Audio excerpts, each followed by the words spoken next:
another cooking video. I-share ko ho sa inyo ang aking recipe ho na kung tawagin ay kung pao chicken o ang chili chicken. Areho yan. Ang una ho yan ay tayo ay magmamarinate ng ating chicken breast, chicken legs o chicken thigh. Kung ano ho yan, depende ho kung ano yung gusto. Yan ho, imamarinate ho natin ng light soya sauce, tsaka po cornstarch, white pepper, and then ayan po yung sauce natin. Yan ho, pinaghalo-halo ko lang ho black vinegar, dark soya sauce, asukal ho, at tsaka cornstarch at konting tubig.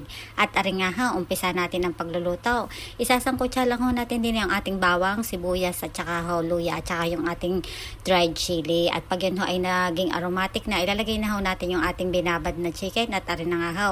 Pag nag-iba-iba na ho ng kulay ng ating chicken, saka na ho natin ibubuhos yung ating sauce na ginawa. Ayan ho.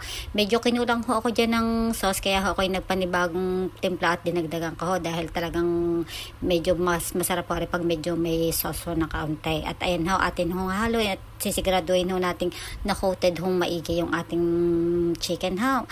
At arin na ho yung ating finished product. Ako ho'y nag-garnish lang ho din ng cashew nuts, spring onion ho, at areho yan o. Taga, napakadali ho ano, areho'y masarap din ho kapag may partner ho na yun yung tinatawag nila hong mando. At ayan ho, thank you for watching.